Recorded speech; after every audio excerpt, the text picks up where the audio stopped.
ஜெபிப்போம். எங்கள் அன்பின் பரமத்தாப்பனே துதிக்கிறோம், சோத்திருக்கிறோம். உலகம் உண்டாவதற்கு முன்னதாகவே நீர் எங்கள் மேல் வைத்த அன்புக்கு நன்றி. அந்த அன்பினால் முது குமாரனாக இயேசு எங்களுக்கு அந்த பூமியில் இரட்சகராக தந்தலினபடினால நன்றி. இயேசு எங்களுக்காக தேவனுக்கு சமமாக இருப்பதை கொள்ளையாடின பொருளாக எண்ணாமல் தாமே வெறுமையாக்கி அடிமை ரூபம் எடுத்து மனுஷ சாயலாக காணப்பட்டு மாம்சம் ரத்தமும் உடையவராக பிறந்தபடினால நன்றி. எங்களுக்கு உதவி செய்வதற்காக தம்மை சோதிக்கப்படவும் பாடுபடவும் தம்மை கையளித்தபடினால நன்றி. கல்வாரில் எங்கள் பாவங்களையும் சாவலை ஏற்றுக்கொண்டு எங்களுக்காக ரத்தம் சிந்தி ஜீவனை கொடுத்தீங்க, அதற்காக நன்றி. மரணத்தை ஜெயித்து உயிர்த்தெழுந்து ஜீவனுள்ள நம்பிக்கை கொடுத்து விட்டபடினால நன்றி. அக்கிரமங்களினாலும் பாவங்களினாலும் மரித்து கிடந்த என்னையும் எங்களையும் கிறிஸ்துவுக்குள் ஆண்டவரே எழுப்பி உன்னதங்களிலே அவரோடு கூட உட்காரம் செய்தபடினால நன்றி. இருளின் அதிகாரத்திலிருந்து எங்களை விடுதலையாக்கி முது அன்பின் குமார ராஜ்யத்தை உட்படுத்தினபடினால நன்றி. அந்த காலத்திலிருந்து எங்களை ஆச்சரியமான ஒளிக்கு வரவழைத்தபடினால நன்றி. இந்த பொல்லாத உலகத்திலிருந்து எங்களை விடுதலை பண்ணி பரலோக ராஜ்யத்திலே குடிமக்களாய் ஆட்டுக்குட்டியான ஜீவ்ஸில் பேர் எழுதியிருக்கிறபடினால நன்றி. அப்பா, எங்களை திக்கற்றலாய் விடாமல் தந்த துணையாளரான பரிசுத்த ஆவியானவராகிய தேற்றரவாளனுக்கு நன்றி. எழுதி கொடுத்த ஜீவனில் வார்த்தைகளுக்கு நன்றி, வாக்குத்தத்தங்களுக்கு நன்றி. அதன்படி உண்மையில் ஒரு போதுமானவருமாய் இருக்கிறவரே, இந்த நாளிலும் நான் தியானிக்கிற வேத வசனங்களை எனக்கும் எங்கள் ஒவ்வொருவருக்கும் ஆசீர்வாதமாக்கி தந்தரல வேண்டும் என்று இயேசு கிறிஸ்து நாமத்தில் தாழ்மையோடு வேண்டி கேட்டுக்கொள்கிறோம் பரமபிதாவே, ஆமென்.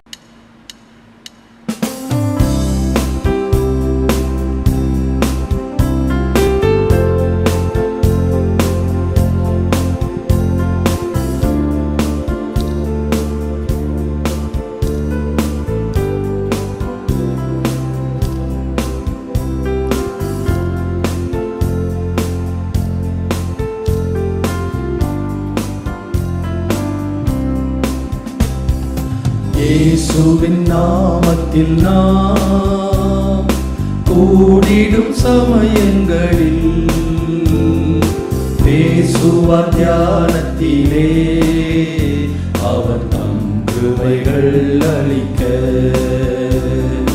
பேசுவார் தியானத்திலே அவர் தம் கிருபைகள் அளிக்க.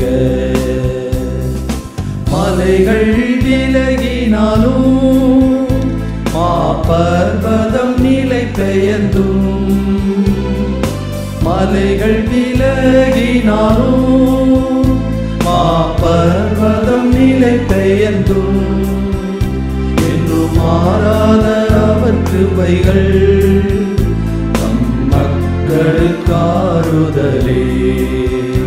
என்றும் மாறாத அவர் கிருபைகள் தம் மக்களுக்கு ஆறுதலே. இயேசுவின் நாமத்தில் நாம் கூடிடும் சமயங்களில் பேசுவார் தியானத்திலே அவர் தம் கிருபைகள் அளிக்க. பேசுவார் தியானத்திலே அவர் தம் கிருபைகள் அளிக்க. சீயோனில் அவர் நம்மையே சிறு மந்தையாய் சேர்த்திடுவார். சீயோனில் அவர் நம்மையே சிறு மந்தையாய் சேர்த்திடுவார். நித்திய ராஜ்யத்தை தந்திடுவார். சத்திய பாதையில் நடந்ததினார் நித்திய ராஜ்யத்தை தந்திடுவார். சத்திய பாதையில் நடந்ததினார். இயேசுவின் நாமத்தில் நாம் கூடிடும் சமயங்களில் பேசுவார் தியானத்திலே அவர் தம் கிருபைகள் அளிக்க. பேசுவார் தியானத்திலே அவர் தம் கிருபைகள் அளிக்க. கஷ்டங்கள் கவலைகளில் அன்பு கரம் நம்மை தாங்கிடுதே. கஷ்டங்கள் கவலைகளில் அன்பு கரம் நம்மை தாங்கிடுதே. நஷ்டங்கள் மாறிடுமே நாதன் இயேசுவின் நாமத்தினால். எல்லா நஷ்டங்கள் மாறிடுமே நாதன் இயேசுவின் நாமத்தினால். இயேசுவின் நாமத்தில் நாம்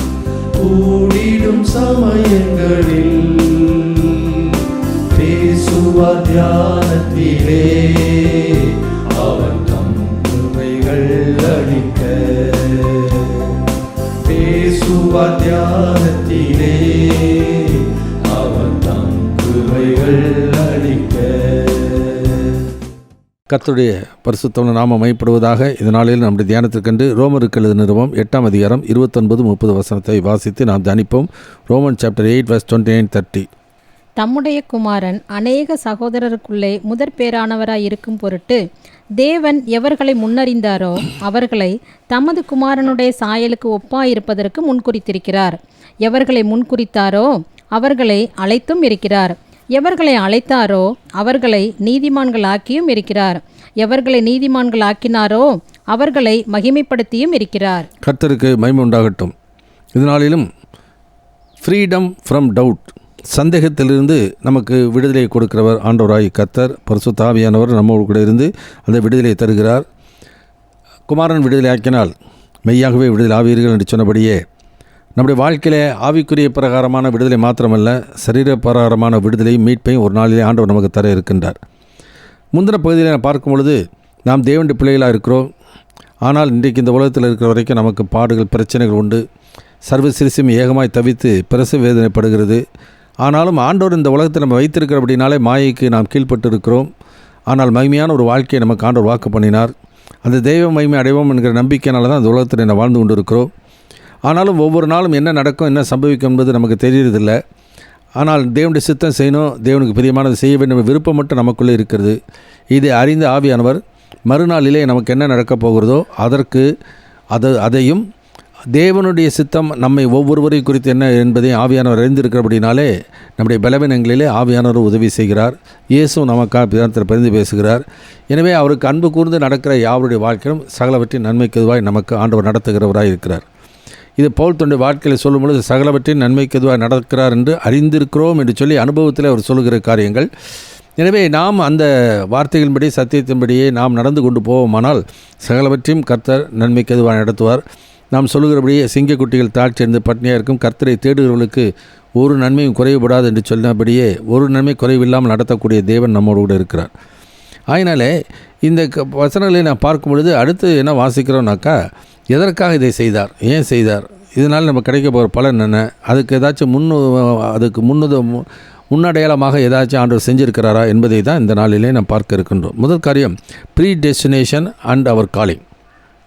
அதாவது தேவனுடைய முன்குறித்தலும் நமது அழைப்பும் என்பதை குறித்து அந்த வசனங்களை வாசிக்கிறோம்.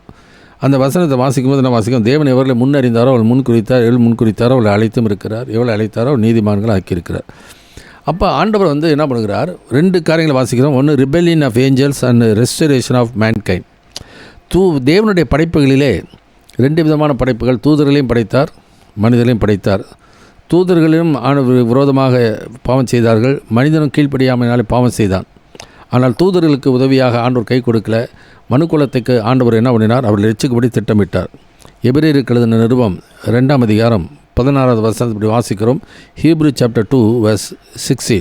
ஆதலால் அவர் தேவதூதருக்கு உதவியாக கை கொடாமல் ஆபிரகாமின் சந்ததிக்கு உதவியாக கை கொடுத்தார். அதாவது ஆபிரகாமுடைய சந்ததி என்றால் விசுவாச மார்க்கத்தார் எவர்களோ அவர்களே ஆபிரகாமுடைய சந்ததி என்பதை வேதத்தில் நான் வாசிக்கிறோம். முதல் காரியம் ரிபெல்லியன் ஆஃப் ஏஞ்சல்ஸ். ஆண்டவர் முதலாவது தூதர்களை படைத்தார். ஆண்டவர் என்ன காரியத்திற்காக அவளை படைத்தாரோ, இப்போ லூசிஃபரை காப்பாற்றுவதற்காக அபிஷேகம் பண்ணப்பட்ட ஒரு கேருபு என்று சொல்லி நான் பார்க்கிறோம். அவன் தன்னுடைய பணியிலே அவன் உண்மை இல்லாமல் அவன் தேவனுக்கு விரோதமாக அவன் எழும்பினான். தேவனுக்கு விரோதமான காரியத்தை சிந்தித்தான். அவன் சிந்தித்தது மாத்திரமல்ல, அவனோடு அநேகரையும் ஆண்டவருக்கு விரோதமாய் அவன் எழும்ப பண்ணினான். அவன் தூதர்களுடைய எதிர்ப்பை நாம் பார்க்கின்றோம். உதாரணம் வாசிக்கலாம். ஏசாயா தீர்க்கதரிசன புத்தகம் 14ஆம் அதிகாரம் 13-14 வசனத்தை வாசிப்போம். Isaiah chapter 14 verses 13 and 14. நான் வானத்துக்கு ஏறுவேன், தேவனுடைய நட்சத்திரங்களுக்கு மேலாக என் சிங்காசனத்தை உயர்த்துவேன், வடபுறங்களில் உள்ள ஆராதனை கூட்டத்தின் பர்வதத்திலே வீற்றிருப்பேன் என்றும், நான் மேகங்களுக்கு மேலாக உன்னதங்களில் ஏறுவேன், உன்னதமானவருக்கு ஒப்பாவேன் என்றும் நீ உன் இருதயத்தில் சொன்னாயே. எனவே நான் உன்னதமானவருக்கு ஒப்பாவேன் என்று அவன் சொன்னான். நிலைமை என்ன? வாசிக்கலாம் தொடர்ந்து. ஆனாலும் நீ அகாதமான பாதாளத்திலே தள்ளுண்டு போனாய். உன்னை காண்கிறவர்கள் உன்னை உற்று பார்த்து உன்னை குறித்து சிந்தித்து இவன்தானா பூமியை தத்தளிக்கவும் ராஜ்யங்களை அதிரவும் செய்து உலகத்தை வனாந்தரமாக்கி அதன் நகரங்களை அழித்து சிறைப்பட்டவர்களை தங்கள் வீடுகளுக்கு போக விடாமல் இருந்தவன் என்பார்கள். கர்த்தர் சோத்திரம் வாசிக்கும் பொழுது அவன் என்ன சொல்கிறான், நான் தேவனுக்கு ஒப்பாவேன் என்று சொல்லி தன் இருதயத்திலே அவன் எண்ணம் கொண்டான், மேட்டுமை கொண்டான். அவன் தன்னுடைய அழகின் நிமித்தமாகவும் அவன் கொடுக்கப்பட்டிருந்த அதிகாரத்தின் நிமித்தமாகவும் ஆண்டவருக்கு கொடுத்திருந்த உயர்ந்த நிலையை அவன் உணர்ந்து கொள்ளாமல் ஆண்டவருக்கு உண்மையுள்ளவனாக கீழ்ப்படியாமல் போய் ஆண்டவருக்கு விரோதமாக எழும்புகிறது மாத்திரமல்ல, பிற்காலையில் அவன் அநேக தூதர்களை என்ன பண்ணுகிறான், அவர்கள் தவறு செய்வதற்கு அவர்களை ஏவி அவர்களை விலத்தள்ளுகிறான். வெளிப்படுத்தின விசேஷம் 12ஆம் அதிகாரம் 7-8 வசனத்தை வாசிக்கலாம். Revelation chapter 12 verses 7 and 8. வானத்திலே யுத்தம் உண்டாயிற்று.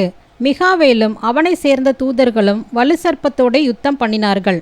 வலுசர்ப்பமும் அதை சேர்ந்த தூதரும் யுத்தம் பண்ணியும் ஜெயம் கொள்ளவில்லை.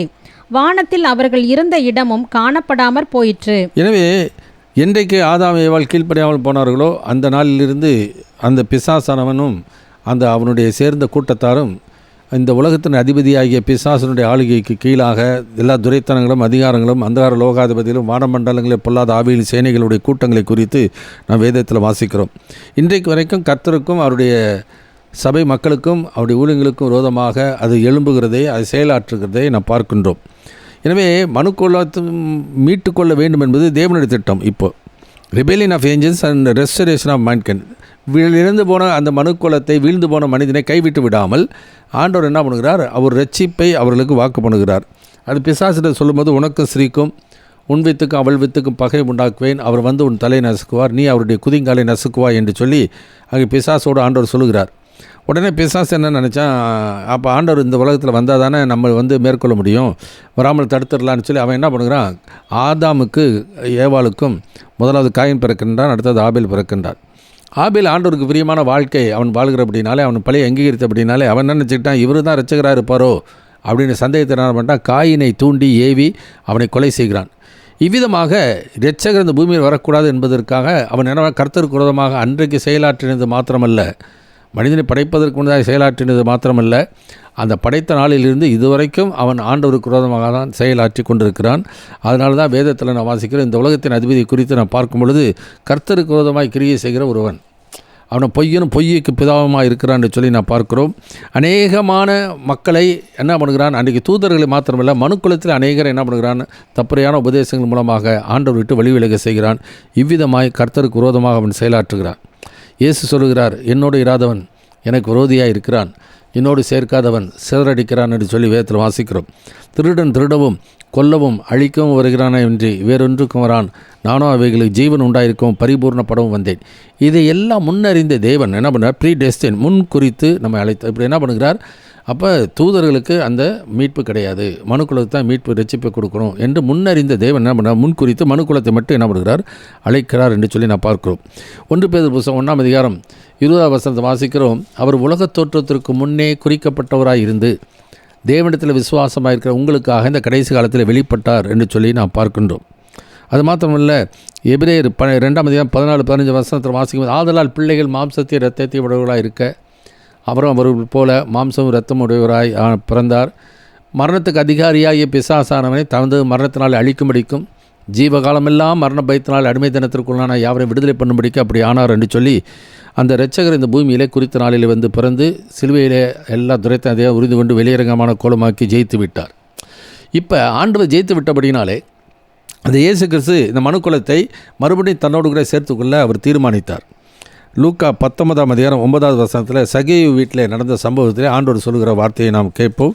Look chapter 19 verse 9. இயேசு அவனை நோக்கி, இன்றைக்கு இந்த வீட்டுக்கு ரட்சிப்பு வந்தது, இவனும் ஆபிரகாமுக்கு குமாரனாயிருக்கிறானே, இழந்து போனதை தேடவும் ரட்சிக்கவுமே மனுஷகுமாரன் வந்திருக்கிறார் என்றார். எனவே ஆபிரகாமுடைய அந்த சந்ததி விசுவாச மார்க்கத்தார் எவர்களோ, மனம் திரும்புகிறவர்கள் எவர்களோ, அவர்களை மறுபடியும் அந்த ஆதி நிலைமைக்கு கொண்டு போய் சேர்க்க வேண்டும் என்பது தேவனுடைய திட்டம். எனவே அந்த சகைவனுடைய வாழ்க்கையில் அதன் மூலமாக நாம் கற்றுக்கொள்கிற பாடம் என்னவென்றால், அவன் மனம் திரும்பினான், ஆண்டவரத்தில் அதை அறிக்கையிட்டான், அதை பார்த்த ஆண்டவர் இழந்து போனதை தேடவும் ரட்சிக்கவும் மனுஷகுமாரன் வருகிறார். அதே மாதிரி அந்த கல்லனை குறித்து நாம் பார்க்கிறோம், ஆண்டவர் நம்முடைய ராஜ்யத்தில் வரும்போது அடியினை நினைத்தருளும் இன்றைய நிறுவனம் கூட பிரகதியில் இருப்பான் என்று சொல்லி. அப்போ மனுக்குலத்தை மீட்டு ரட்சிக்க வேண்டும் என்பது தேவனுடைய திட்டம். அது உலகத் தோற்றத்துக்கு முன்னதாகவே குறித்து விட்டார். குறித்தபடியே ஆண்டவராக இயேசு கிறிஸ்து இந்த உலகத்தில் பிறந்து பிசாசானையும் அவனுடைய எல்லா அதிகாரங்களும் உரிந்து கொண்டு வெளியேறமான கோலமாக்கி இன்றைக்கு மனுக்குலத்திற்கு அந்த விடுதலையை கொடுத்து விட்டார். அதை யார் விசுவாசத்தை ஏற்றுக்கொள்கிறார்களோ அவர்களுக்கு அந்த ரட்சிப்பு அவர்களுக்கு கிடைக்கிறது. எனவே அந்த ரட்சிப்பு கிடைக்க மாத்திரமல்ல, தொடர்ந்து நமக்காக பிதாவிடத்தில் அவர் பரிந்து பேசுகிற பிரதான ஆசாரியராக இருந்து நமக்காக பரிந்து பேசி ரட்சித்தோர் மாத்திரமல்ல, முற்றுமுடி ரட்சிக்க அவர் வல்லவர். அதான் ரோமருக்கு நிருபம் 8ஆம் அதிகாரம் 34வது வசனத்தில் வாசிக்கிறோம். Roman chapter 8:34. ஆக்கினைக்குள்ளாக தீர்க்கிறவன் யார்? கிறிஸ்துவே மரித்தவர், அவரே எழுந்தும் இருக்கிறவர், அவரே தேவனுடைய வலது பாரிசத்திலும் இருக்கிறவர், நமக்காக வேண்டுதல் செய்கிறவரும் அவரே. எனவே ஆண்டவர் என்ன பண்ணுகிறார்? அந்த தீர்மானம் அவர் திட்டமிட்டபடியே ஆண்டவர் இந்த உலகத்தை மனுக்குலத்துக்கு ரட்சிப்பை உண்டு பண்ணி எல்லா ஜனத்துக்கும் மிகுந்த சந்தோஷத்தை உண்டாக நற்செய்தி உங்களுக்கு அறிவிக்கிறேன், தாவீதின் ஊரிலே இரட்சகர் பிறந்திருக்கிறார். எனவே ரெஸ்டரேஷன் ஆஃப் மேன்கைண்ட், ஆதி நிலையை எப்படி ஆதாம் ஏவாளை உன்னதமான நிலையை மெய்யான நீதியிலும் பரிசுத்தத்திலும் ஆண்டவர் படைத்து அவனை ஆசீர்வதித்தாரோ அதே நிலையை இயேசுவின் மூலமாக திரும்பவும் கொண்டு வர வேண்டும் என்பது தேவனுடைய திட்டம். எனவே அந்த திட்டத்திற்கு யாரெல்லாம் பாத்திரராக இருக்க வேண்டும் என்பதற்காக தான் மனுக்குலத்திலே ஆண்டவர் அழைக்கின்றார். காலம் நிறைவேறிற்று, தேவன் ராஜ்ய சமீபமாயிற்று, மடந்திரும்பி சுவிசேஷத்தை விசுவாசியுங்கள். அந்த ஆதி நிலை ஏறுவதற்கு தடையாக இருக்கிற பாவத்தையும் சாபத்தையும் கல்வாரி சிலுவையில் அவர் சுமந்து தீர்த்து விட்டார். ஆகினாலே மனம் திரும்புதலும் பாவ மன்னிப்பும் எருசலேம் தொடங்கி சகல தேசத்தாருக்கு அவருடைய நாமத்தினாலே பிரசங்கிக்கப்பட கடவுது என்று சொல்லி ஆண்டவர் என்ன பிரசங்கிக்க வேண்டும் என்று சொல்லியும் விட்டார். ஆனால் இன்றைக்கு அவனுடைய ஊழியர்களோ அல்லது சத்தியத்தை அறியாத மற்ற ஊழியர்களோ இன்றைக்கி என்ன பண்ணுறாங்க? அந்த மனம் திரும்புதலும் பாவ மன்னிப்பும் குறித்து அறிவிக்காமல் சுகபோகமான வாழ்க்கைக்கு ஏதுவாக பூமிக்கு அடுத்த காரியங்களை வேதனையா, வருத்தமா, வியாதியா, கண்ணீரா, கவலையா, கஷ்டமா, கடன் தொல்லையா என்று சொல்லி சரீரத்துக்கு அடுத்த காரியம், பூமிக்கு அடுத்த காரியங்களை சொல்லி ஆண்டவராக இயேசுவின் பெயரை உச்சரித்து அவர்கள் ரட்சிக்கப்படக்கூடாதபடிக்கு ஆண்டவருக்கு விரோதமாக இன்றைக்கு அவர்கள் மூலமாக செயலாற்றுகிறது இன்றைக்கு நாம் பார்க்கின்றோம். ஆனாலும் ஆண்டவர் சத்தியம் என்றைக்கு நிலைத்திருக்கிறது. அவர் சத்தியத்தை அவருடைய ஊழியர்கள் மூலமாக அறிவிக்கிறார். யார் விசுவாசிக்கிறாங்களோ அவர்களுக்கு அந்த ரட்சிப்பு கிடைக்கிறது. So predestination and our calling. எனவே தேவன் முன் குறித்தபடியே மனுக்குலத்தை யாவரையும் ஆண்டவர் அழைக்கிறார். ஏசாயா 45:22 வாசிக்கிறோம். பூமியின் எல்லை எங்கும் உள்ளவர்களை என்னை நோக்கி பாருங்கள், அப்பொழுது ரட்சிக்கப்படுவீர்கள், நானே தேவன், வேறு ஒருவரும் இல்லை என்று சொல்லி ஆண்டவர் அறிவிக்கிறதை பார்க்கிறோம். பூர்வ காலங்களில் பங்கு பங்காய் வகை வகையாய் தீர்க்கதரிசிகள் மூலமாக பிதாக்களுக்கு திருவுளம் பற்றின தேவன் இந்த கடைசி நாட்களிலே தமது குமாரன் மூலமாய் நமக்கு திருவுளம் பற்றினார் என்று சொல்லி பார்க்கிறோம். எனவே முதல் காரியம் predestination and our calling, முன்குறித்தலும் நமது அழைப்பு. ரெண்டாவது predestination and our conformity, அதாவது முன்குறித்தலும் ஒப்புமையும். அந்த வசனத்தை வாசித்தோம். தம்முடைய குமாரன் அநேக சகோதரர்களுக்குள்ளே முதற் பேரானவராக இருக்கும் பொருட்டு தேவன் எவர்களே முன்னேறிந்தாரோ முன்குறித்தாரோ அழைத்தும் இருக்கிறார். அப்போ தேவன் என்ன பண்ணுகிறார்? அவர்களே ஒரு தீர்மானத்தோடு கூட இந்த இழந்து போன மனிதனை மறுபடியும் மீட்டுக்கொண்டு அவர் என்ன பண்ணுகிறார்? ஒரு திட்டமிடுகிறார். இப்போ பிசாசு என்ன பண்ணால், நான் தேவனுக்கு சமமாவேன், தேவனுக்கு ஒப்பாவேன் என்று சொல்லி அவன் என்ன பண்ணால் தன்னை உயர்த்தினான். தேவனுக்கு ஒருவரும் ஒப்பாக முடியாது. ஆனாலும் அவனுடைய எண்ணம் யாரை விட்டது? அவனுடைய ஆசைகள், அவனுடைய பகை உணர்வு, இது யாருக்கு இன்றைக்கு இருக்குது? இன்றைக்கி எல்லாருக்கும் அநேகமான மக்களுக்கெல்லாம் அந்த மேன்மையான சிந்தை இன்றைக்கு மனிதனுடைய வாழ்க்கையிலே அது தாண்டவமாடி கொண்டு தான் இருக்கிறது. ஆனால் இன்றைக்கு நம்முடைய வாழ்க்கையிலே தேவனுடைய திட்டம் என்ன? Design of God. Yesu Kristu அநேக சகோதரருக்குள்ளே அவர் முதற் பேரானவராக இருக்கும் பொருட்டு. அப்போ சகோதரருக்குள்ளே முதற் பேர் என்று சொன்னால் அவர் தான் மூத்தவர், அவர் தான் அண்ணன் போல. அப்போ தேவனுடைய குமாரனாகிய இயேசுவுக்கு என்னென்ன விதமான உரிமை பேர் உண்டோ அதையெல்லாம் அவரை ஏற்றுக்கொள்கிற மக்களுக்கு ஆண்டவர் அவர் கொடுக்க அவர் சித்தமானார். இப்போ அவருடைய குமாரனுடைய ஆவியை கொடுத்தார். 8ஆம் அதிகாரம் 9ஆம் வசனம் வாசிக்கிறோம். 8:9 ரோமர் 8:9 வாசிக்கிறோம். தேவனுடைய ஆவி உங்களில் வாசமாயிருந்தால் நீங்கள் மாம்சத்திற்குட்பட்டவர்களாயிராமல் ஆவிக்குட்பட்டவர்களாய் இருப்பீர்கள். கிறிஸ்துவின் ஆவி இல்லாதவன் அவருடையவன் அல்ல. அப்போ கிறிஸ்துவனுடைய ஆவியை நாம் பெற்றுக்கொள்ளும்படி அனுக்கிரகம் செய்தார். இனி பயப்படுகிறதுக்கு அடிமைத்தனத்தின் ஆவியை பெறாமல் அப்பா பிதாவின் கூப்பிடத்தக்க புத்திர சுவிகாரத்தின் ஆவியை கொடுத்தார். அந்த இயேசுனுடைய பாடு மரத்தின் மூலமாய் நம்முடைய வாழ்க்கையில் மீட்பை கொடுத்து இன்றைக்கு நம்முடைய வாழ்க்கையிலே அவர் புத்திர சுவிகாரத்தை, அடாப்டட் சில்ட்ரன், சுவிகாரமாக எடுத்துக்கொள்வதை நாம் பார்க்கிறோம். தேவனுடைய திட்டம் எதற்குனாக்கா, தேவனுக்கு சமமாவேன்னு சொல்லி நினைத்த அந்த பிசாசுக்கு ஆண்டவர் என்ன பண்ணுகிறார்? அவனுக்கு ஒரு பாடம் புகட்டவும், மனுக்குலத்தில் இருக்கிற மக்கள் தேவனுக்கு விரோதமாக ஒருவன் மேட்டுமையான எண்ணம் கொண்டால் அவனுடைய முடிவு என்னவாக இருக்கும் என்பதை பிசாசை திருஷ்டாந்தமாக வைத்தும் நாம் மனத்தாழ்மையோடு கூட ஆண்டவருடைய திட்டத்துக்கு ஏற்று நம்ம போவோமானால் தேவன் நமக்கு என்ன செய்வார் என்பதையும் குறித்து நான் வேதத்தில் வாசிக்கிறோம். உதாரணமாக கொலோசியருக்கு நிருபத்தில் வாசிக்கும் போது 1ஆம் அதிகாரம் 15ஆவது வசனம் இப்படி வாசிக்கிறோம். Colossian chapter 1:15. அவர் அதரிசனமான தேவனுடைய தற்சுரூபமும் சர்வ சிருஷ்டிக்கும் முந்தின பேருமானவர். இந்த வசனத்தில் வாசிக்கும் போது முந்தின பேருமானவர், first born of all creation சொல்லி அங்கே வேதத்தில் ஆங்கிலத்தில் நான் வாசிக்கிறோம். இதை இப்போ எந்த இது ஜெகோவா விட்னஸஸ் வேதமானக்காரெலாம் என்ன பண்ணுறாங்க, இதை வச்சுக்கிட்டு இயேசுவை முதலாவது ஆண்டவர் படைத்தார், படைத்ததுக்கப்புறம் அந்த இயேசுவை கொண்டு சகலவற்றையும் படைத்தார் என்று சொல்லிவிடுகிறார்கள். அந்த வசனத்தை முழுசாக யாருமே படிக்கிறது இல்லை. நிறையா காரியங்கள் தவறான உபதேசங்கள் எப்படின்னா, ஒரு வசனத்தில் ஒரு பகுதியை மட்டும் எடுத்துக்கிட்டு விளக்கம் சொல்லுது. அப்படி இல்லை, அந்த வசனம் முழுவதும் நாம் கவனிக்க வேண்டியது அவசியம். இயேசுவை 2 காரியங்களுக்கு ஒப்பிட்டு சொல்ல, ஒன்று காண முடியாத தெய்வத்தோடு ஒப்பிட்டும் காணக்கூடிய படைப்புகளுக்கு ஒப்பிட்டும் அங்கு சொல்லப்படுகிற வார்த்தை அதரிசனமான காணக்கூடாத தேவனுடைய ஒரு பிம்பம், இமேஜ்னு சொல்லி ஆங்கிலத்தில் வாசிக்கிறோம். ஒரு கண்ணாடியில் ஒரு இமேஜ் நம்ம பார்த்தோம்னா ஆக்சுவலாக எந்த நபர் இருக்கிறாரோ அவருடைய இமேஜ் தான், அவருடைய பிம்பம் தான் அதில் தெரியும், வேறொருடைய பிம்பம் தெரியாது. அவள் தேவனுடைய பிம்பம் என்று, தேவனுடைய இமேஜ் என்று சொல்லி இயேசுவை நான் பார்க்கும் பொழுது அவர் காண முடியாத தெய்வத்தினுடைய பிம்பம். அதனால இயேசுவை கண்டவன் பிதாவை கண்டான் என்று சொல்லி அங்கே வேதத்தில் வாசிக்கிறோம். இயேசு பிதாவை வெளிப்படுத்துகிறான் என்று சொல்லி நான் பார்க்கிறோம். அது மாத்திரமல்ல, காணக்கூடிய படைப்புகள் எல்லாமே காணக்கூடியது தான். காணக்கூடாதவர் தேவன், மற்ற படைப்புகள் எல்லாம் காணக்கூடியது தான். அந்த காணக்கூடியதில் முதலாவது வந்தவர் இயேசு. அதுதான் அங்கே அர்த்தமே ஒழிய, அதரிசனமான தேவனுடைய தற்சுரூபமும் சர்வ சிருஷ்டியும் காணக்கூடியவைகள், படைக்கப்பட்டெல்லாம் காணக்கூடியவைகள், அந்த காணக்கூடியவைகளில் முதலாவது காணக்கூடியவராக வந்தவர் ஆண்டவராக இயேசு. 17-18 அதே கொலோசியர் 1:17-18 வாசிக்கலாம். அவர் எல்லாவற்றிற்கும் முந்தினவர், எல்லாம் அவருக்குள் நிலைநிற்கிறது.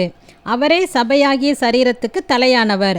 எல்லாவற்றிலும் முதல்வராய் இருக்கும்படி அவரே ஆதியும் மரித்தோரிலிருந்து எழுந்த முதற் பேருமானவர். அடுத்தது இவர் முதற் பேருமானவர். அதனால் இவர் தேவன் மரிக்க முடியாது, இயேசு மரித்தார், அதனால் தேவன் அவரை எழுப்பினார், அதனால் இயேசு கடவுள் கிடையாது. இப்படியெல்லாம் இன்றைக்கி தப்பான உபதேசம். இங்கே என்ன போட்டிருக்குனாக்கா, ஆண்டவர் அற்புதம் செய்து மரித்தோரை லாசரை எழுப்பினார். மற்ற பரிசுத்தவான பழைய ஏற்பாட்டில் நான் பார்க்குறோம், மரித்தோரை எழுப்பியிருக்கிறார்.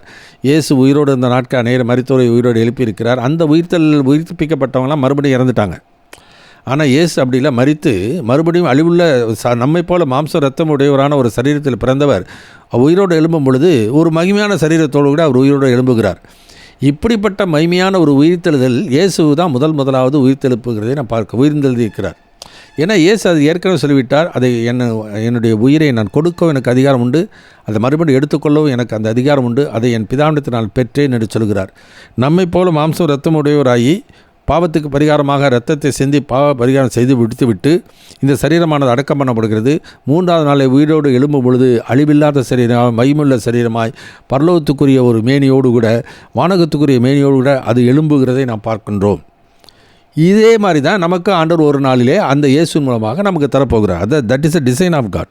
1 கொரிந்தியர் புத்தகம் 15ஆம் அதிகாரம் 20-23 வசனம் வரைக்கும் வாசிக்கலாம். 1 கொரிந்தியர் சாப்டர் 15:20-23. கிறிஸ்துவோ மரித்தோரிலிருந்து எழுந்து நித்திரை அடைந்தவர்களில் முதற் பலனானார். மனுஷனால் மரணம் உண்டானபடியால் மனுஷனால் மரித்தோரின் உயிர்த்தெழுதலும் உண்டாயிற்று. ஆதாமுக்குள் எல்லாரும் மரிக்கிறது போல கிறிஸ்துவுக்குள் எல்லாரும் உயிர்ப்பிக்கப்படுவார்கள். அவனவன் தன் வரிசையிலே உயிர்ப்பிக்கப்படுவான்.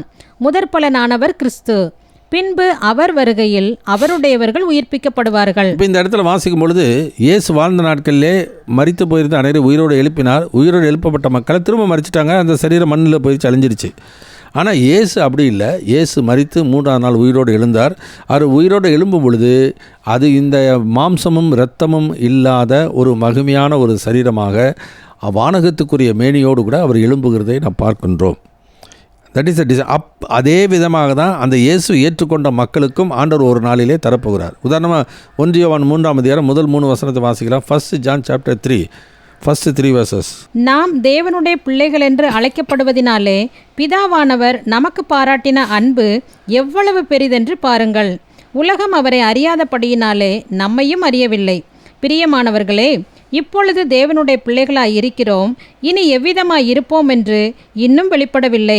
ஆகிலும் அவர் வெளிப்படும் போது அவர் இருக்கிற வண்ணமாகவே நாம் அவரை தரிசிப்பதினால் அவருக்கு ஒப்பாயிருப்போம் என்று அறிந்திருக்கிறோம். அவர் கன்ஃபார்மிட்டி, அதாவது இயேசு உயிர்த்தெழுந்த இயேசுனுடைய சரீரம் எப்படி இருந்ததோ அதே விதமாக தான் நம்மை ஆண்டவர் உயிரோடு எழுப்ப போகிறார். ஆனாலும் அந்த நாட்கள் எதிர்காலத்தில் வரப்போகுது. ஆனால் இந்த பூமியில் வாழ்கிற வரைக்கும் இந்த ஜென்ம சரீரத்தில் நாம் தவித்து கொண்டிருக்கிறோம்.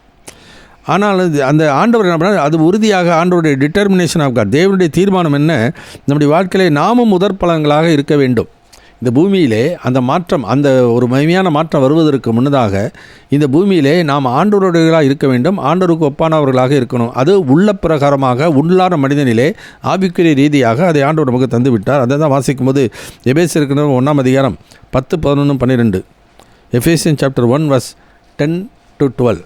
தமக்குள்ளே தீர்மானித்திருந்த தம்முடைய தயவுள்ள சித்தத்தின் இரகசியத்தை எங்களுக்கு அறிவித்தார். மேலும் கிறிஸ்துவின் மேல் முன்னே நம்பிக்கையாயிருந்த நாங்கள் அவருடைய மகிமைக்கு புகழ்ச்சியாய் இருக்கும்படிக்கு தமது சித்தத்தின் ஆலோசனைக்கு தக்கதாக எல்லாவற்றையும் நடப்பிக்கின்ற அவருடைய தீர்மானத்தின்படியே நாங்கள் முன்குறிக்கப்பட்டு கிறிஸ்துவுக்குள் அவருடைய சுதந்திரமாகும்படி தெரிந்து கொள்ளப்பட்டோம். ஸோ டிசைன் ஆஃப் காட் அந்த டிட்டர்மினேஷன் ஆஃப் காட். யாருக்கு ஆண்டவர் பவுலை அழைத்து புறவினத்தாருக்கு சுவிசேஷத்தை அறிவிக்கும்படி அவர் திட்டமிட்டார். அவர் தீர்மானமாக உறுதியாக என்ன பண்ணுகிறார், அவர் அழைக்கிறார். அவருக்கு புறவினத்தார் சொல்ல வேண்டிய சத்தியத்தை அவருக்கு ஆண்டவர் தெரியப்படுத்துகிறார். பவுல் அதனால தான் சொல்கிறார், நான் அதை ஒரு மனுஷனால் பெற்றதுமில்லை, மனுஷனால் கற்றதுமில்லை, இயேசு கிறிஸ்துவை அதை எனக்கு வெளிப்படுத்தினார் என்று சொல்கிறார். இன்னும் நல்ல தைரியமாக சொல்கிறார், திட்டமாக சொல்கிறார், நான் உங்களுக்கு பிரசங்கித்த பிரகாரமாய் நீங்கள் அதை கை கொள்வீர்களானால் அதனால் ரட்சிக்கப்படுவீர்கள், மற்றபடி உங்கள் விசுவாசம் விருதா என்று சொல்லி திட்டமாக ஆண்டவர் அவரை கொண்டு சத்தியத்தை, நமக்கு சபைக்கான சத்தியத்தை ஆண்டவர் தெரியப்படுத்தியிருக்கிறார். சபைக்கான சத்தியத்தை ஆண்டவர் தெரியப்படுத்தியிருந்தாலும் இன்றைக்கி சபைகளிலே பழைய பாட்டுக்கு இஸ்ரவேல் ஜனங்களுக்கு என்ன சொன்னாரோ அதையே சொல்லிக்கொண்டு இன்றைக்கி பிரசங்கம் பண்ணி கொண்டு இருக்கிறதை நான் பார்க்கின்றோம். அதனால தான் இன்றைக்கி நிறைய பேர் ஆண்டவரை அறிகிற அறிவிலே வளர்றதில்லை, தேவனுக்கு ஏற்ற நிலைமையிலே போகிறதில்லை. ஆனால் பரிசுத்தாவியர் நீதியை குறித்து கண்டித்துணர்த்துவார். தேவனுக்கு ஏற்புடைய நிலை எது என்பதை மாத்திரமல்ல, ஒரு ஆவியானவர் எப்போதும் முன்னிறுத்தும் போது இயேசுவை தான் முன்னிறுத்துவார். இயேசு தான் நமக்கு மாதிரி. இயேசுடைய நிறைவான வளர்ச்சிக்கு அளவுக்கு தக நம்ம வளரணும்.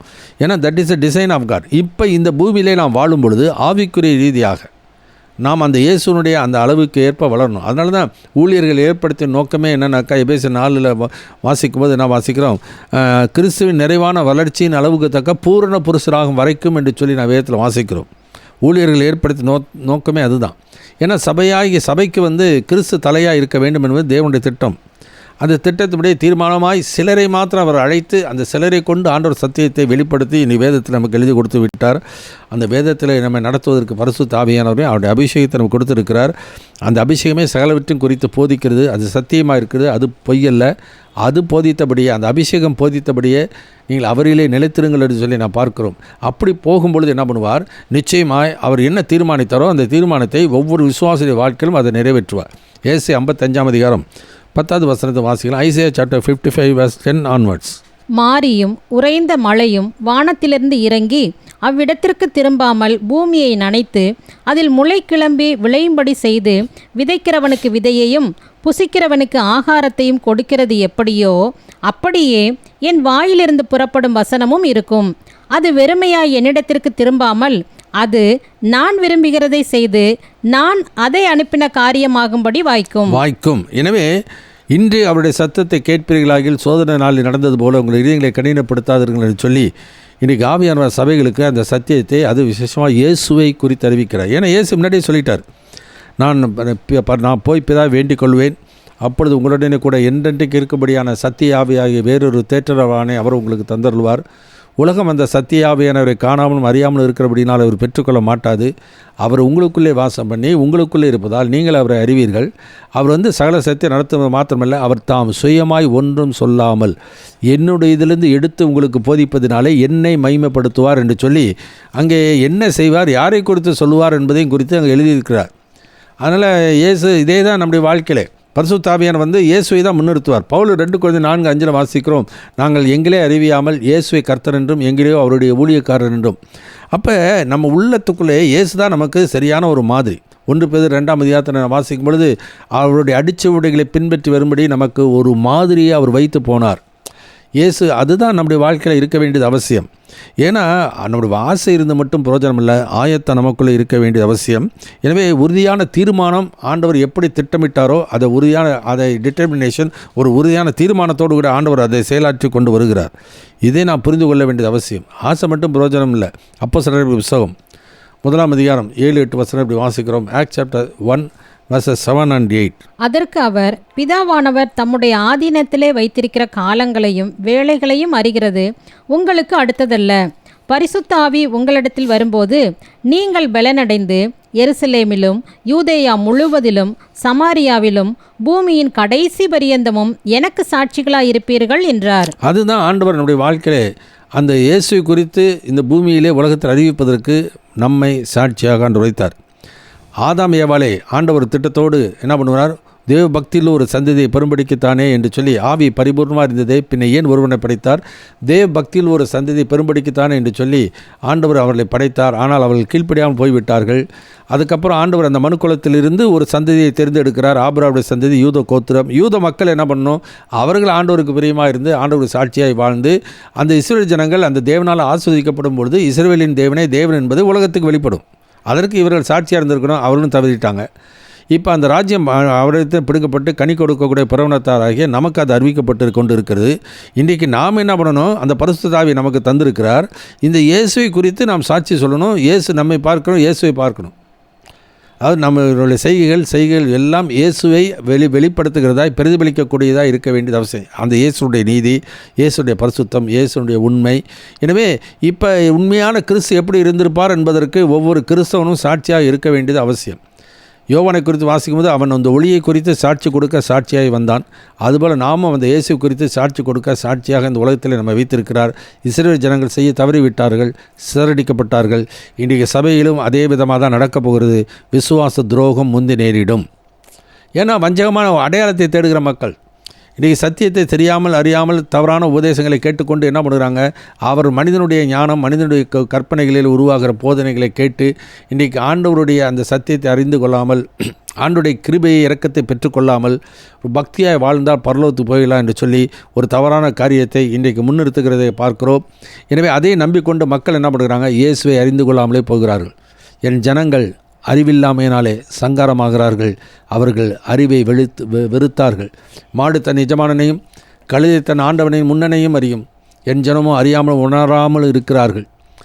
யோவான் 17:3 வாசிக்கிற ஒன்றான மெய்தேவனாய் உம்மையும் அவன் நம்முடைய அனுப்பினராக இயேசுவையும் அறிவதே நித்திய ஜீவன் என்று சொல்லி நாம் பார்க்கிறோம். பேதுரு சொல்லுகிறார், தேவனையும் நம்முடைய கர்த்தா இயேசுவையும் அறிகிற அறிவினாலே உங்களுக்கு கிருபையின் சமானமும் பெருக கடவுது என்று சொல்கிறார்.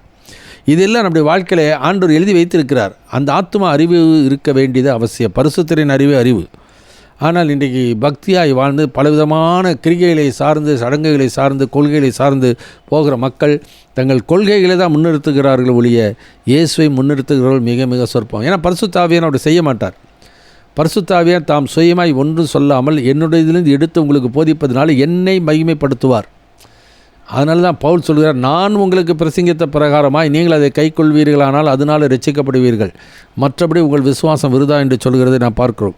So predetermination and our conformity. இயேசுனுக்கு ஒப்பாக நாம் வளர வேண்டியது அவசியம். கிறிஸ்துவ நிறைவான வளர்ச்சியின் அளவுக்கு பூரண புருஷராகிறது முன்னேறி போக வேண்டியது அவசியம். இதுதான் தேவனுடைய திட்டமிட்ட ஒரு காரியம். அதில் ஆண்டவர் உறுதியாக தீர்மானமாக இருக்கின்றார். ஆனால் இஸ்ரவேல் ஜனங்கள் செய்து தவறினார்கள். ஆனால் கிறிஸ்துவராகிய நாமோ அந்த கிறிஸ்துவனுடைய அந்த மாதிரியை நாம் பின்பற்றி போக வேண்டியது, அடிச்சோடிலே பின்பற்றி போக வேண்டியது அவசியம். மூன்றாவது காரியம் வாசிக்கும் போது predestination and our confirmation. முன் குறித்தலும் நமது உறுதியான ஒரு நிலையை குறித்து நாம் பார்க்கின்றோம். 2 காரியங்கள், அவர் அப்ரூவல் அண்ட் அவர் ஆன்டிசிபேஷன். நமது அங்கீகாரம். இப்போ நம்ம இயேசு ஏற்றுக்கொண்டோம், நாம் ஆண்டவர் பிள்ளைகளாக மாறிட்டோம். அப்போ இந்த நிலைமையிலே நாம் இந்த உலகத்தில் வாழ்கிற வரைக்கும் அந்த 8ஆம் அதிகாரத்தில் பார்க்கிறோம். 8ஆம் அதிகாரம் 16 வாசிப்போம். நாம் தேவனுடைய பிள்ளைகளாய் இருக்கிறோம் என்று ஆவியானவர் தாமே நம்முடைய ஆவியுடனே கூட சாட்சி கொடுக்கிறார். நாம் பிள்ளைகளானால் சுதந்திரரும் ஆமே, தேவனுடைய சுதந்திரரும் கிறிஸ்துவுக்கு உடன் சுதந்திரரும் ஆமே. கிறிஸ்துவுடனே கூட நாம் மகிமைப்படும்படிக்கு அவருடனே கூட பாடுபட்டால் அப்படியாகும். ஆதலால் இக்காலத்து பாடுகள் இனி நம்மிடத்தில் வெளிப்படும் மகிமைக்கு ஒப்பிடத்தக்கவைகள் அல்லவென்று எண்ணுகிறேன். எனவே இக்காலத்தில் நான் வாழ்கிற வரைக்கும் அந்த பாடுகள் நமக்கு இருக்கும். ஏன்னா சரீரம் அதே சரீரம் தான், அதே பிசாசு தான் அந்த உலகத்துக்கு அதிபதியாக இருக்கிறான். அதே உலகத்தினுடைய அந்த மாயமான ஒரு உலகத்தில் தான் நாம் வாழ்ந்து கொண்டு இருக்கிறோம். ஆனால் நம்முடைய உள்ளத்தில் அந்த மாற்றத்தை ஆண்டவர் உருவண்ணி விட்டார். உள்ளத்திலே புதிய ஆவியை கொடுத்து விட்டார், புதிய நீதியை நமக்கு கொடுத்து விட்டார், பரிசுத்தத்தை நமக்கு கொடுத்து விட்டார், புத்திர சுவிகார பாக்கியத்தை நமக்கு கொடுத்து விட்டார், நம்முடைய பெயரை ஜீவ புஸ்தகத்தில் எழுதி விட்டார், நம்முடைய மனக்கண்களை திறந்திருக்கிறார், அக்கிரமங்களும் பாவலும் மடித்துக்களை நம்ம உயிர்ப்பித்து விட்டார், உன்னதங்களிலே அவரோட உட்காரம் செய்து விட்டார். இப்போ ஆண்டவர் பாருங்கள், தேவனுக்கு சமமாவேன் தேவனுக்கு ஒப்பாவேன் என்று சொல்லி பிசாசு சொன்னான், அவனை தள்ளிட்டார். ஆனால் இன்றைக்கு தேவன் தீர்மானித்தபடி என்ன பண்ணுகிறார், ஒவ்வொரு விசுவாசையும் அவரோடு கூட எழுப்பி உன்னதங்களிலே ஆண்டவரோடு கூட உட்கார வைத்திருக்கிறார். எவ்வளோ ஒரு பாக்கியமான ஒரு வாழ்க்கை. எபேசியர் நிருபம் 2ஆம் அதிகாரம் 7-8 வசனத்தை வாசிக்கிறேன். Ephesian chapter 2:6-7. கிறிஸ்து இயேசுவுக்குள் அவர் நம்மிடத்தில் வைத்த தயவினாலே தம்முடைய கிருபையின் மகா மேன்மையான ஐஸ்வர்யத்தை வருங்காலங்களில் விளங்கச் செய்வதற்காக கிறிஸ்து இயேசுவுக்குள் நம்மை அவரோட கூட எழுப்பி உன்னதங்களிலே அவரோட கூட உட்காரவும் செய்தார். இது ஆவிக்குரிய ரீதியாக நம்மை ஆண்டவர் செய்து விட்டார். பிசாசு தான் தேவனுக்கு சமமானவன் தேவனுக்கு ஒப்பாவேன்னு அவருடைய ஆலயத்துக்கு எதிராக சிம்மாசனை உயர்த்துவேன்னு சொன்னான். ஆனால் அவர் பக்கத்திலே ஒரு கிறிஸ்தவனை கொண்டாந்து ஆண்டவர் உட்கார வச்சுட்டாருன்னா அவர் பிசாசுக்கு எவ்வளோ கோபம் வரும், எவ்வளோ ஆத்திரம் வரும். அதனால தான் எவனை விழுங்கலாமோ என்று வயதேடி சுற்றி திரிகிறதுக்கு காரணம் அதனால தான். அது நிமித்தமாக தான் இந்த உலகத்தில் வந்து அவனுக்கு சோதனைகள், பாடுகள், உபத்திரவங்கள் இவைகளெல்லாம் வர்றதுனால ஆண்டவர் நம்ம கைவிட போகிறதில்ல. ஏன்னா அவர் தாமே சோதிக்கப்பட்டு பாடுபட்டபடினாலே சோதிக்கப்பட்டவர்களுக்கு அவர் உதவி செய்ய வல்லவராயிருக்கிறார். அது சட்டத்திட்டங்களினால் அல்ல, நியாயப்பிரமாணத்தினால் அல்ல, அல்லது சடங்கு சம்பிரதாயங்களினால் அல்ல, இயேசு மூலமாக நமக்கு கிடைக்கிற கிருபையினாலும் சத்தியத்தினால தான் அந்த பாவம் நிவர்த்தி ஆகும். எனவே நிர்பந்தமான மனிதன் நான் யார் என்னை விடுதலை செய்யக்கூடும் என்று ரோமர் 7ஆம் அதிகாரத்தில் கடைசியில் சொல்கிறார். ஆனால் ஆண்டவர் என்னை இயேசுவின் மூலமாக நமக்கு அந்த ரட்சிப்பை கொடுத்தது மாத்திரமல்ல, நமக்காக இயேசு பிதாண்டு வலது பார்சத்தில் பரிந்து பேசி கொண்டிருக்கிறார். பிரதான ஆசாரியராய் மத்தியஸ்தராய் நமக்காக தேவனுடைய சமுத்திரை பரிந்து பேசி கொண்டிருக்கிறார். அந்த 8ஆம் எபிரேயர் நிருபம் 3ஆம் அதிகாரம் முதல் 2 வசனம் வாசிப்போம். Hebrew chapter 3 first 2 verses. இப்படி இருக்க பரம அழைப்புக்கு பங்குள்ளவர்களாகிய பரிசுத்த சகோதரரே, பரம அழைப்புக்கு பங்குள்ளவர்களாகிய பரிசுத்த சகோதரரே, நாம் அறிக்கை பண்ணுகிற அப்போஸ்தலரும் பிரதான ஆசாரியருமாய் இருக்கிற கிறிஸ்து இயேசுவை கவனித்து பாருங்கள். அப்போ இங்கே 2 காரியங்கள் வாசிக்கிறோம். இயேசு அப்போஸ்தலன் என்றால் தேவனாலே இந்த உலகத்துக்கு அனுப்பப்பட்டவர். பிரதான ஆசாரியர்னா இன்றைக்கு பிதாவு சமூகத்தில் நமக்காக பரிந்து பேசி கொண்டிருக்கிறவர். இவர் தான் மத்தியஸ்தர். இவர் இல்லாமல் நம்ம யாரும் பரலோகத்துக்கு போக முடியாது. எனவே அவர் தான் நம்முடைய நல்ல மெய்ப்பன், அவர் தான் நமக்கு தலையாக இருக்கிறவர். அவருடைய சத்தியத்துக்கு தான் நான் செவி கொடுத்து கீழ்ப்படியணும். அதனால் இயேசு சொன்னார், நான் உங்களுக்கு கட்டளையிட்ட யாவையும் அவர்கள் கை கொள்ளும்படி உபதேசம் பண்ணுங்கன்னு சொன்னாக்கா, இன்றைக்கி என்ன பண்ணுறாங்க, பிசாசுடைய ஒரு வஞ்சகமான வாழ்க்கையில் வார்த்தைகளினாலே, வஞ்சகமான செயல்களிலே, எண்ணங்களிலே இன்றைக்கி சிதறப்பட்ட மக்கள் என்ன பண்ணுறாங்க, அந்த மனம் திரும்புதலும் பாவ மன்னிப்பும் குறித்து பிரசங்கியாமல் மற்ற எல்லாவற்றையும் குறித்து உலக பிரகாரமான காரியங்கள், பூமி கிடைத்த காரியங்களையும் சரீரத்துக்கு கிடைத்த காரியங்களை பிரசங்கம் பண்ணி இந்த ரட்சிப்பை அடைய முடியாமலே இன்றைக்கி பிசாசு அநேகரை கொள்ளை கொண்டு போகிறான். அப்படிப்பட்ட மனிதன் எவ்வளவு தான் ஆண்டவர் பக்தி இருந்தாலும் ஆண்டவர் அவனை ஒருபோதும் அங்கீகரிக்க மாட்டார். பரிசேயரை குறித்தும் அந்த ஆயக்காரனை குறித்து நான் பார்க்கணும். லூக்கா 18:9 வாசிக்கும் பொழுது தங்களை நீதிமான் என்று நம்பிக்கொண்டு மற்றவர்களை அற்பமாக எண்ணின காரியத்தை குறித்து ஆண்டவர் ஓமையை சொல்கிறார். அந்த தேவாலயத்தில் போய் வாரத்தில் 2 தடவை உபவாசம் பண்ணுறேன், காணிக்கெல்லாம் தசமாக கொடுக்குறேன், அந்த ஆயக்காரனை போல இல்லை என்று சொல்லி அவன் மற்றவனோடு ஒப்பிட்டு சொல்லுகிறதே நான் பார்க்கும். ஆனால் அந்த ஆயக்காரனை தூரத்தில் நின்று ஆண்டவரே தன் தலையை கூட நிமித்தி பார்க்க முடியாமல் பாவியாக இருக்க என்மேல் இரக்கமாயிரும் கிருபையாயிரும் என்கிறான். அவன்தான் நீதிமான் ஆக்கப்பட்டான். எனவே தாழ்மையுள்ளவருக்கு தான் கர்த்தர் கிருபை அளிக்கிறார். ஒருவரும் ஒரு சபையும் ஒரு ஊழியரும் தன்னை மற்றவனோடு ஒப்பிட்டு பார்த்து தான் மேன்மை என்று சொல்லி எண்ணினால் பிசாசனுடைய ஆக்கினைக்கு தான் ஆவார்களே ஒழிய ஒருபோது ஆண்டோடைய இரக்கம் அவனுக்கு கிடைக்கவே கிடைக்காது. மனமேட்டுமை உள்ள எவனும் கர்த்தருக்கு அருவருப்பானான். அழிவுக்கு முன்னானது அகந்தை, விழுதலுக்கு முன்னானது மனமேட்டுமை என்று சொல்லி வேதத்தில் வாசிக்கிறோம். பெருமையுள்ளவருக்கு தேவன் எதிர்த்து நிற்கிறார், தாழ்மையுள்ளவருக்கு கிருபை அளிக்கிறார். இதில் மேன்மை பாராட்ட என்ன உண்டு? பவுல் சொல்கிறார், கர்த்தராகிய இயேசுவின் சிலுவை குறித்து இல்லாமல் வேறு ஒன்றையும் குறித்து நான் மேன்மை பாராட்ட மாட்டேன் என்று சொல்கிறார்.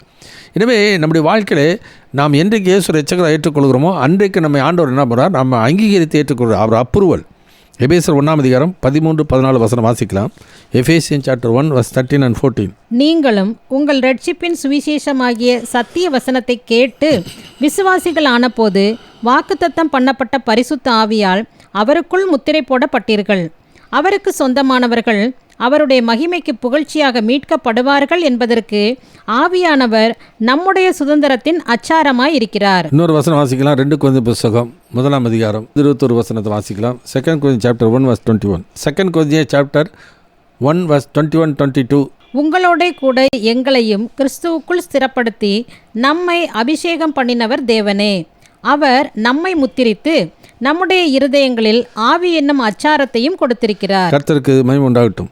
எனவே நம்முடைய இருதயத்தில் ஆவி என்னும் அச்சாரம், அட்வான்ஸ் நாங்கள் டோக்கன், அதாவது இப்பொழுது நாம் தேவனுடைய பிள்ளைகளாக இருக்கிறோம். அது வெளியில் பார்த்தா தெரியல, வெளியில் அதே நபர் தான். ஆனால் உள்ளத்துக்குள்ளார அந்த புத்திர சிவ ஆவியை கொடுத்து விட்டார். தேவனுடைய நீதியை நமக்கு தந்து விட்டார். அவருடைய பரிசுத்தத்தை கொடுத்து விட்டார். நம்முடைய பேரை ஜீவத்தில் எழுதி விட்டார். எனவே கிறிஸ்துவின் ஆவி நமக்கு கொடுத்து விட்டார். நமக்கு எல்லாம் அந்த உரிமை பரலோகத்தில் பிதாவுடைய சமூகத்தை நாம் கேட்டு பெற்றுக்கொள்ளக்கூடிய உரிமையெல்லாம் ஆண்டவர் கொடுத்து விட்டார். இது உள்ளபூர்வமாக இருக்கிறது. ஆனால் புறம்பாக இந்த உலகத்திலே நாம் பாடுகளை சகித்து கொண்டு வாழ்ந்து கொண்டிருக்கிறோம். ஆனாலும் தேவன் நம்மை அங்கீகரித்து விட்டார். அதை அங்கீகரித்துக்கு அடையாளமாக தான் இந்த ஆசீர்வாதங்களெல்லாம் ஆண்டவர் ஏற்கனவே கொடுத்து விட்டார். அந்த வசனத்தை பார்த்தோம்னா, நம்மை நீதிமான்கள் ஆக்கியிருக்கிறார், நம்மை மகிமைப்படுத்தியிருக்கிறார், நம்மை பிள்ளைகளாக மாற்றியிருக்கிறார். இதெல்லாம் நம்ம ஏற்கனவே செய்து விட்டார். உள்ளபூர்வமாக ஆவிக்குரிய ரீதியாக செய்து விட்டார். இந்த நிச்சயத்தை நாம் கொண்டிருக்க வேண்டியது அவசியம். பவுல் அதனால் சொல்கிறார், நான் நிச்சயமில்லாதவனாக நான் ஓடேன், ஆகாயத்தை அடிக்கிறவனாக நான் சிலம்பம் பண்ணேன். ரோமருக்கு நிறுவம் 5ஆம் அதிகாரத்தில் வாசிக்கும் போது 1-4 வசனம் வரைக்கும். இவ்விதமாக நாம் விசுவாசத்தினாலே நீதிமான்கள் ஆக்கப்பட்டிருக்கிறபடியால் நம்முடைய கர்த்தராகிய இயேசு கிறிஸ்து மூலமாய் தேவனிடத்தில் சமாதானம் பெற்றிருக்கிறோம். அவர் மூலமாய் நாம் இந்த கிருபையில் பிரவேசிக்கும் ஸ்லாக்கியத்தை விசுவாசத்தினால் பெற்று நிலை கொண்டிருந்து தேவ மகிமையை அடைவோம் என்கிற நம்பிக்கையினாலே மேன்மை பாராட்டுகிறோம்.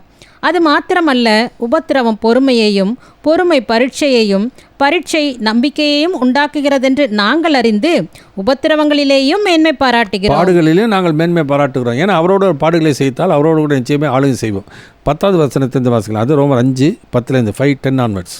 நாம் தேவனுக்கு சத்துருக்களாய் இருக்கையில் அவருடைய குமாரனின் மரணத்தினாலே அவருடனே ஒப்புரவாக்கப்பட்டோமானால், ஒப்புரவாக்கப்பட்ட பின் நாம் அவருடைய ஜீவனாலே ரட்சிக்கப்படுவது அதிக நிச்சயமாமே.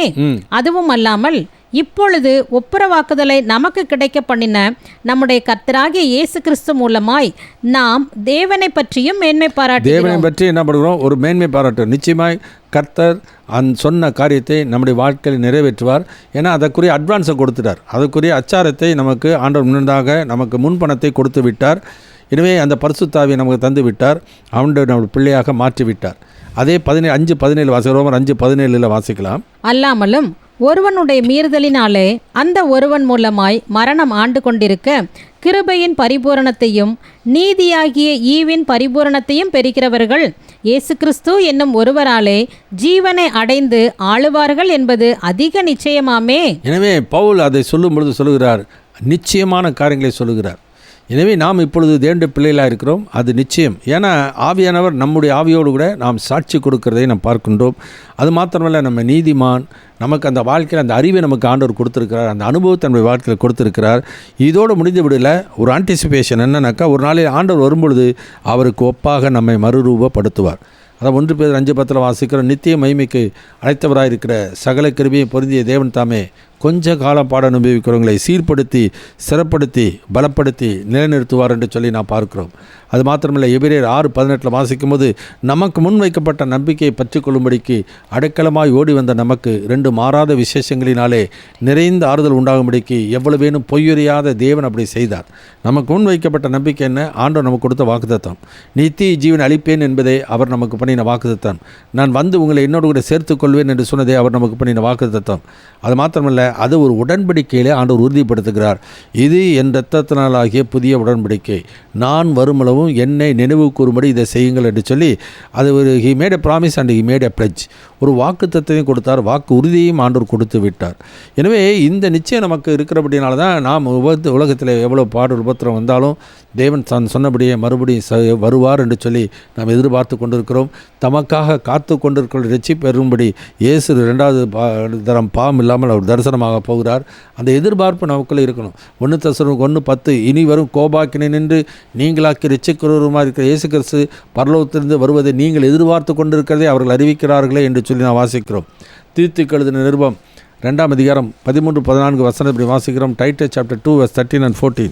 நாம் நம்பியிருக்கிற ஆனந்த பாக்கியத்துக்கும் மகாதேவனும் நமது இரட்சகருமாகிய இயேசு கிறிஸ்துவினுடைய மகிமையின் பிரசன்னமாகுதலுக்கும் எதிர்பார்த்து கொண்டிருக்கும்படி நமக்கு போதிக்கிறது. எனவே இயேசுவானவர் நமக்காக பாடுபட்டு மன்னித்து பாவத்துக்கு பரிகாரம் செய்து மரித்து 3 நாள் உயிரோடு எழுந்தது போல இயேசுடைய வருகையிலே அவருடையவர்கள் அவருக்கு சொந்தமானவர்கள் உயிர்ப்பிக்கப்படுவார்கள். முதற் பலனானவர் கிறிஸ்து, பின்பு அவர் வருகையிலே அவருடையவர்கள் உயிர்ப்பிக்கப்படுவார்கள். அதெல்லாம் பவுல் 1:15 சொல்கிறார், இதோ ஒரு ரகசியத்தை சொல்கிறேன், நாம் எல்லாரும் நித்திரடைவதில்லை, ஆகிலும் கடைசி எக்காலம் துணிக்கும் பொழுது ஒரு நிமிஷத்திலே ஒரு இமைப்பொழுதிலே நாம் எல்லாரும் மறுரூபம் ஆக்கப்படுவோம். இது தேவனுடைய சித்தம், தேவனுடைய திட்டம். அதனால் யாக்கோபு 1:18 வாசிக்கிறோம், அவர் சித்த கொண்டு தம்முடைய சிறுசிகளிலே நாம் முதற்பலன்கள் ஆவதற்கு நம்ம சத்திய வசனத்தினாலே நம்மை மறுபடியும் ஜனிப்பித்தார். அவருடைய சிறுசுகளிலே முதற்பலன், சிறுசுகளிலே முதலாவது காணப்பட்டவர் யார்? ஆண்டவராய் இயேசு. உலகத்தில் காணக்கூடியவராய் வந்தவர். அவர் சிருஷ்டிக்கப்பட்டவர் அல்ல, சிருஷ்டிப்பெல்லாம் அவர் மூலமாக உண்டாச்சு. ஆனால் காணக்கூடிய தெய்வத்தை இந்த உலகத்தில் வெளிப்படுத்தும்படியாக வந்தவர் தான் காணக்கூடியவராக வந்த இயேசு. அதுபோல் அந்த இயேசுவோடு கூட நாமும் அந்த முதற்பலன்கள் ஆவதற்கு நம்மை சத்திய வசனத்தினால் மறுபடியும் ஜனிப்பித்தார். மரித்தோரிலிருந்து எழுந்த முதற்பலன் இயேசு. அவரைப் போலவே நாமும் அந்த முதலாம் உயிர்த்தெழுதலில் பங்குள்ளும்பவர்கள் ஆகும்படியான பாக்கியத்தை நமக்கு ஆண்டவர் கொடுத்திருக்கிறார். எனவே அவருடைய அந்த காரியத்தை குறித்து போதிக்கும்படி நமக்கு திட்டமாக ஆவியானவர் எழுதி வைத்திருக்கிறதை நாம் பார்க்கின்றோம். எனவே நிச்சயமாக நம்முடைய வாழ்க்கையை அந்த சுதந்திரத்தை சுயாதீனத்தை வாக்கு பண்ணின தேவன் இந்த உலகத்தில் நம்மை கரம்பிடித்து சகல நாட்கள் நம்மோடு கூட இருந்து வழி நடத்துகிறவர். உலகத்தின் முடிவு பெரிந்தும் சகல நாட்களில் ஆண்டவர் நம்மை நடத்துகிறவர். ஒருபோதும் கரம்பிடித்தவர், ஒருவர் கைவிடாதவர், ரட்சித்தவர், முற்றுமுடி ரட்சிக்க வல்லவர். எனவே ஃப்ரீடம் ஃப்ரம் டவுட், எனவே சந்தேகத்திலிருந்து நமக்கு விடுதலையை கொடுக்கிறவர். அதனால் இயேசு சொன்னார், உங்கள் இருதயம் கலங்காது இருப்பதாக, தேவனிடத்தில் விசுவாசமாயிருங்கள், என்னிடத்திலும் விசுவாசமாயிருங்கள், நான் ஒருபோதும் உங்களை விட்டு விலக மாட்டேன், கைவிட மாட்டேன். எனவே ரோமரில் வாசிக்கும்போது என்ன வாசிக்கிறோம்? சொந்த குமாரன் என்றும் பாராமல் நம்ம எல்லாருக்கும் அவரே கொடுத்தவர், அவரோடு நம்ம எல்லாத்தையும் அறாது இருப்பது எப்படி? எனவே கிருபையும் சத்தியமும் அவர் மூலமாக நமக்கு உண்டாயிற்று. நாள்தோறும் அவர் கிருபையில் புதிதாக இருக்கிறது. அந்த கிருபையின் ஐஸ்வரியத்தை நாம் விளங்கி கொண்டால் கிருபையை நாம் பற்றி கொள்வோம். கிருபையினால் இதயம் சிறப்படுமானால் நாம் உறுதியாக விசுவாசத்தை நாம் காத்துக்கொள்ள முடியும். ஏன்னா அழிஞ்சு போகிற பொண்ணு அக்கினியினால் சோதிக்கப்படும். அதை பார்க்கலும் அதிக விலையேறப்பட்டதாக இருக்க நம்முடைய விசுவாசம் சோதிக்கப்பட்டு இயேசு கிறிஸ்து வெளிப்படும் பொழுது உங்களுக்கு புகழ்ச்சியும் மகிமையும் கனமும் உண்டாக காணப்படும் என்று சொல்லி நான் பார்க்கிறோம். இது எல்லாம் நம்முடைய வாழ்க்கையிலே அந்த விடுதலை பெற்ற ஒவ்வொரு பக்தனும் தன்னுடைய வாழ்க்கையில கிறிஸ்தவனும் அந்த உறுதியான நிலைப்பாட்டுக்குள்ளே இருக்க வேண்டியது அவசியம். 1 Chapter 3 லாஸ்ட் வர்ஸ், 1 தெசலோனிக்கேயர் புத்தகம் 3ஆம் அதிகாரம் இறுதி வசனம். இவ்விதமாய் நம்முடைய கர்த்தராகிய இயேசு கிறிஸ்து தமது பரிசுத்தவான்கள் அனைவரோடும் கூட வரும்போது நீங்கள் நம்முடைய பிதாவாகிய தேவனுக்கு முன்பாக பிழையற்ற பரிசுத்தம் உள்ளவர்களாய் இருக்கும்படி உங்கள் இருதயங்களை ஸ்திரப்படுத்துவாராக. ஆமாம், கர்த்தருக்கு சோத்திரம். 1 Corinthians 9 வாசிக்கிற தம்முடைய குமார் நம்முடைய கர்த்தமாக இருக்க இயேசுவோடு ஐக்கியமாக இருப்பதற்கு தான் கர்த்தர் நம்மை அழைத்திருக்கிறார். அதனால் அந்த நாள் வரைக்கும் 8வது வசனம் வாசிக்கிறோம், அந்த நாள் வரைக்கும் நம்மை ஸ்திரப்படுத்துவார் என்று சொல்லி நான் வேதத்தில் நான் வாசிக்கிறோம். எனவே அந்த எதிர்பார்ப்பு ஒருபோதும் பொய்க்க போகிறதில்லை. பொய் சொல்ல தேவன் மனுஷன் அல்ல, மனமாற மனப்புத்திரன் அல்ல. எனவே நம்மை ரட்சித்தவர், முற்றுமுடி ரட்சிக்க அவர் வல்லவர். எவ்வளோ பாடுகள் பிரச்சனை நம்முடைய வாழ்க்கையில் வந்தாலும் அவர் தாமே சோதிக்கப்பட்டு பாடுபட்டபடினாலே சோதிக்கப்படுகிற நமக்கு உதவி செய்ய அவர் வல்லவராயிருக்கிறார். எனவே தான் பவுல் இந்த இடங்களில் எழுதும் பொழுது இந்த பாடுகள் உபத்திரங்கள் வருகிறதுனாலே நாம் சோர்ந்து போக வேண்டிய அவசியம் இல்லை. ஏன்னா நமக்குள்ளே இருக்கிற ஆவியானவர் நமக்காக வேண்டுதல் செய்கிறார். பிதாண்டு வலது பாசத்தில் இயேசு நமக்காக பிரதானத்தில் பரிந்து பேசுகிறார். நாம் ஆண்டவரிடத்தில் அன்பு வைத்து ஆண்டவருடைய வார்த்தைகளுக்கு பிரியம் ஆண்டவருக்கு செவி கொடுத்து கீழ்ப்படிந்து போவோமானால் எல்லாவற்றையும் தேவன் நன்மைக்கு நடத்தி கொண்டு வருவார். கடைசியில் ஆண்டவருடைய வருகையின் போது நம்மை அவரோடு கூட இருக்கும்படியான ஒரு பாக்கியத்தை நமக்கு தருவார். என் பிதாவின் வீட்டில் அநேக வாசஸ்தலங்கள் இருக்கிறது, அப்படி இல்லாதிருந்தால் நானும் உங்களுக்கு சொல்லியிருப்பேன். உங்களுக்கென்று ஒரு ஸ்தலத்தை ஆயத்தம் பண்ணின பின்பு நான் வந்து உங்களை என்னோடு கூட சேர்த்து கொள்வேன் என்று சொல்கிறார். இதுதான் 1 தெசலோனிக்கேயர் 4 வாசிக்கும்போது கர்த்தர் தாமே ஆரவாரத்தோடும் பிரதான சத்தத்தோடும் தேவ காலத்தோடும் வானத்திலிருந்து இறங்கி வருவார். அவளுக்கு கிறிஸ்துவுக்குள் மரித்தவர்கள் முதலாளி நீதிப்பார்கள். முன்பு உயிரோடு இருக்க நாமும் கர்த்தருக்கு எதிர்கொண்டு போக மேகங்களின் மேல் ஆகாயத்தில் எடுத்துக்கொள்ளப்பட்டு இவ்விதமாய் கர்த்தருடனே கூட இருப்போம். எனவே அந்த பாக்கியமான ஒரு வாழ்க்கைக்கு தான் கர்த்தர் இன்றைக்கி நடத்தி கொண்டு போகிறார். அதுதான் பவுல் சொல்கிறார், பூமிக்குரிய கூடாரமாகிய நம்முடைய வீடு அழிந்து போனாலும் தேவனால் கட்டப்பட்ட கைவேலை இல்லாத நித்திய வீடு நமக்கு பரலோகத்தில் உண்டு என்று அறிந்திருக்கிறோம். அதனால் இந்த உலக வாசி 2 Corinthians 5 2 Corinthians 2வது வசனத்தை தொடர்ந்து வாசிக்கலாம். 2 Chapter 5 verse 1 to 5. 2 Corinthians 5ஆம் அதிகாரம் முதல் 5 வசனத்தை வாசித்து முடிப்போம். பூமிக்குரிய கூடாரமாகிய நம்முடைய வீடு அழிந்து போனாலும் தேவனால் கட்டப்பட்ட கைவேலை அல்லாத நித்திய வீடு பரலோகத்திலே நமக்கு உண்டென்று அறிந்திருக்கிறோம். ஏனெனில் இந்த கூடாரத்திலே நாம் தவித்து நம்முடைய பரம வாசஸ்தலத்தை தரித்து கொள்ள மிகவும் வாஞ்சையுள்ளவர்களாய் இருக்கிறோம். தரித்து கொண்டவர்களானால் நிர்வாணிகளாய் காணப்பட மாட்டோம். இந்த கூடாரத்தில் இருக்கிற நாம் பாரம் சுமந்து தவிக்கிறோம்.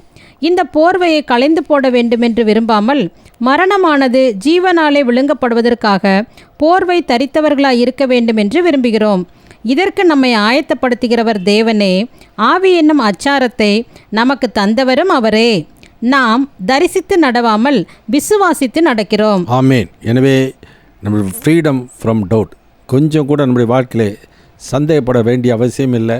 ஏன்னா அதனுடைய நித்தியத்தில் நாம் அனுபவிக்க போகிற பரம ஈவை நாம் இப்பொழுதே ருசி பார்க்கும்படிக்கு நமக்கு அனுக்கிரகம் செய்திருக்கிறார்.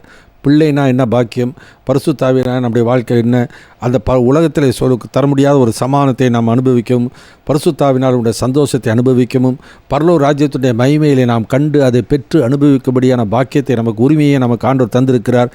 இதெல்லாம் இப்பொழுது நாம் ஆவிக்குரிய ரீதியாக அனுபவித்து கொண்டு வருகிறோம். ஒரு நாளிலே ஆண்டவர் வருகிலே எல்லாவற்றையும் மறுரூபமாக்கி ஒரு இமைப்பொழுதிலே எல்லாவற்றையும் புதிதாக்க போகிறார். எனவே அந்த நம்பிக்கையோடு கூட தான் நாம் இந்த உலகத்தில் வாழ்ந்து கொண்டிருக்கிறோம். ஆயினாலே சோர்ந்து போக வேண்டிய அவசியம் இல்லை.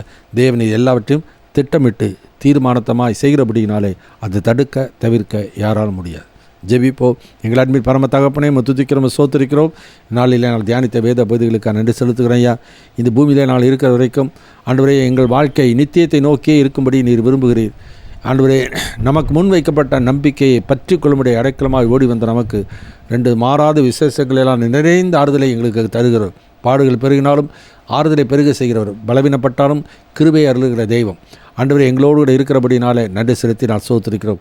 தொடர்ந்து எங்கள் விசுவாச ஓட்டத்திலே தொடர்ந்து முன்னேறி ஓட பூரணராகும்படி நாள் கடந்து போக தொடர்ந்து எங்களுக்கு உதவி செய்யும். இப்படி சமுத்திரங்களை தாழ்த்தி அர்ப்பணிக்கிறோம். உண்மை விட்டு விலகாத இதயத்தை எங்களுக்கு தாங்க. இயேசு நாமத்தில் வேண்டுகிறோம் பரமபிதாவே, ஆமென்.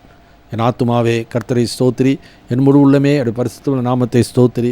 என் ஆத்துமாவே கர்த்தரை ஸ்தோத்திரி, அவர் செய்த சகல உபகாரங்களை மறவாதே, ஆமென்.